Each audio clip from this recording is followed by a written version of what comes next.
And cutting across live to New Delhi, where the Indian Prime Minister Narendra Modi is currently addressing in the old Parliament. Take a listen. आपको और देशवासियों को गणेश चतुर्थी की अनेक अनेक शुभकामनाएं।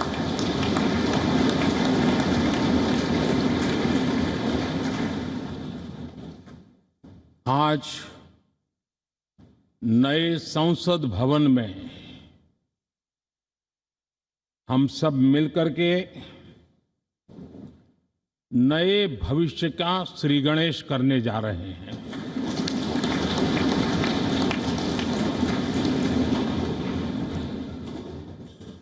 आज हम यहां विकसित भारत का संकल्प दोहराना, फिर एक बार संकल्पबद्ध होना और उसको परिपूर्ण करने के लिए जी जान से जुटने के इरादे से नए भवन की तरफ प्रस्थान कर रहे हैं।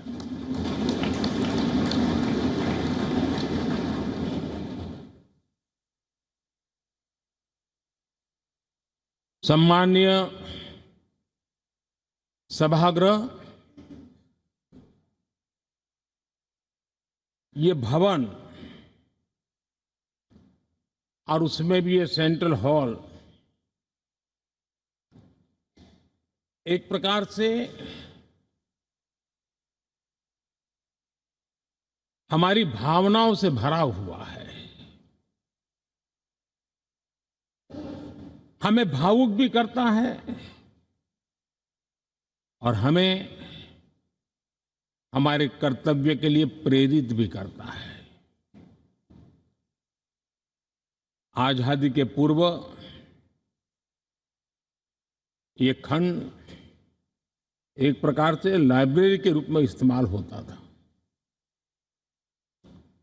लेकिन बाद में संविधान सभा की बैठक यहां शुरू हुई और उन संविधान सभा की बैठकों के द्वारा गहन चर्चा विचारणा कर करके हमारा संविधान यहीं पर आकार लिया। यहीं पर 1947 में अंग्रेजी हुकूमत ने सत्ता हस्तांतरण किया, उस प्रक्रिया का भी साक्षी हमारा ये सेंट्रल हॉल है। इसी सेंट्रल हॉल में भारत के तिरंगे को अपनाया गया, हमारे राष्ट्रगान को अपनाया गया और ऐतिहासिक अवसरों पर आजादी के बाद भी सभी सरकारों के दरमियान अनेक अवसर आए जब दोनों सदनों ने मिलकर के यहां पर भारत के भाग्य को गढ़ने के पर विचार किया, सहमति बनाई और निर्णय भी किए। 1952 के बाद दुनिया के करीब 41 राष्ट्राध्यक्षों ने इस सेंट्रल हॉल में हमारे सभी माननीय सांसदों को संबोधित किया है।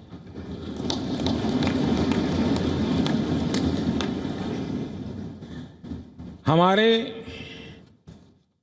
राष्ट्रपति महोदयों के द्वारा 86 बार यहां संबोधन किया गया है।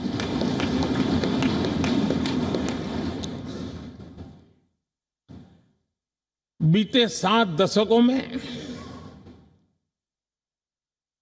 जो भी साथी इन जिम्मेवारियों से गुजरे हैं, जिम्मेवारियों को संभाली है, अनेक कानूनों, अनेक संशोधन और अनेक सुधारों का हिस्सा रहे हैं। अभी तक लोकसभा और राज्यसभा ने मिलकर करीब करीब 4000 से अधिक कानून पास किए हैं।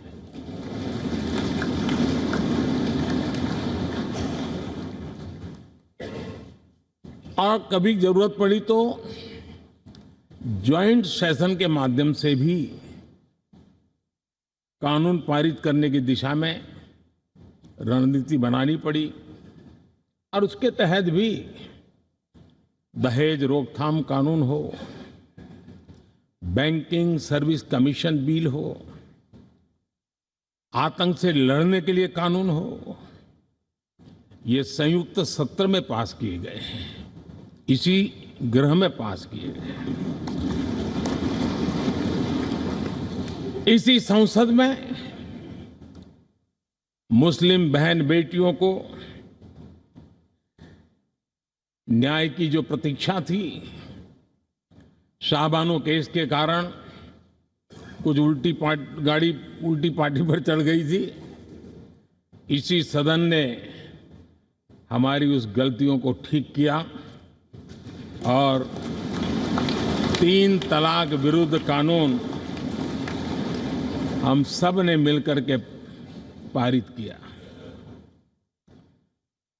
संसद ने बीते वर्षों में ट्रांसजेंडर को न्याय देने वाले कानूनों का भी निर्माण किया। इसके माध्यम से हम ट्रांसजेंडर के प्रति सद्भाव और सम्मान के भाव के साथ उनको नौकरी, शिक्षा, स्वास्थ्य, बाकी जो सुविधाएं हैं, एक गरिमा के साथ प्राप्त कर सके, इसकी दिशा में हम आगे बढ़े।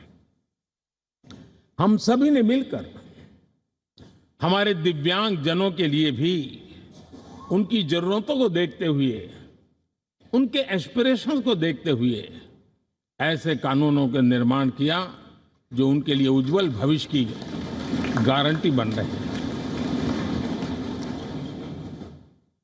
आर्टिकल 370 हटाने से लेकर वो विषय ऐसा रहा जो शायद ही कोई दशक ऐसा होगा कि चर्चा न हुई हो, चिंता न हुई हो और मांग न हुई हो। आक्रोश भी व्यक्त हुआ, सभागृह में भी हुआ, सभागृह के बाहर भी हुआ। लेकिन हम सबका सौभाग्य है कि हमें सदन में आर्टिकल 370 से मुक्ति पाने का, अलगाववाद, आतंकवाद के खिलाफ लड़ाई लड़ने का एक बड़ा महत्वपूर्ण कदम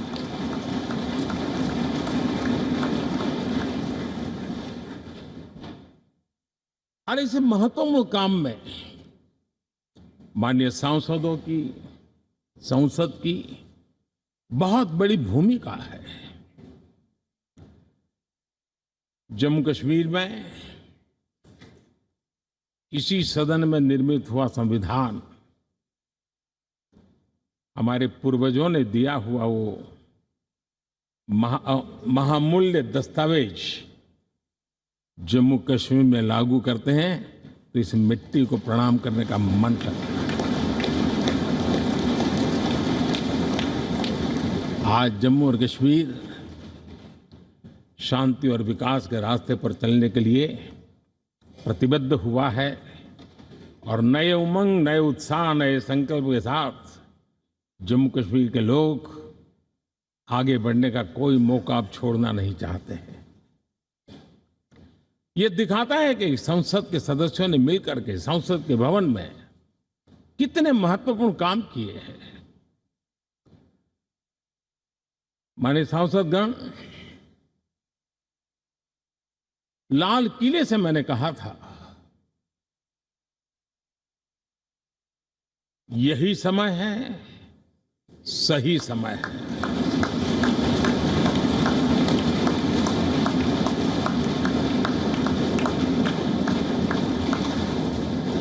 एक के बाद एक घटनाओं की तरफ हम नजर करेंगे।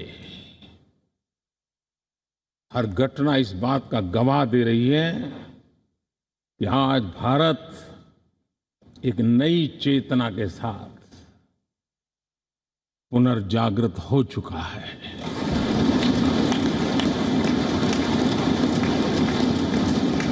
भारत नई ऊर्जा से भर चुका है और यही चेतना, यही ऊर्जा इस देश के कोटि कोटि जनों के सपनों को संकल्प में परिवर्तित कर सकती है और संकल्प को परिश्रम की पराकाष्ठा कर करके सिद्धि तक पहुंचा सकती है। ये हम देख सकते हैं।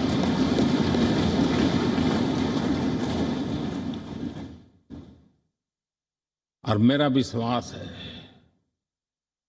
देश जिस दिशा में चल पड़ा है, इच्छित परिणाम अवश्य प्राप्त होंगे।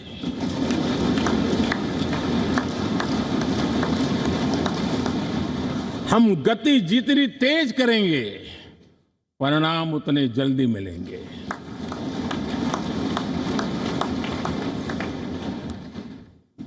आज भारत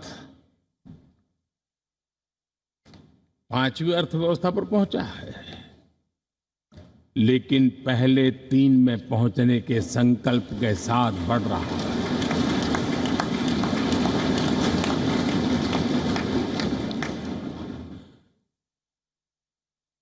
और मैं जिस स्थान पर बैठा हूं, जो जानकारियां प्राप्त होती है, उसके आधार पर विश्व के गणमान्य लोगों से बातचीत करता हूं, उसके आधार पर मैं बड़े विश्वास से कह रहा हूं, हम में से कुछ लोगों की निराशा हो सकती है, लेकिन दुनिया आश्वस्त है कि भारत टॉप 3 में पहुंच के रहेगा।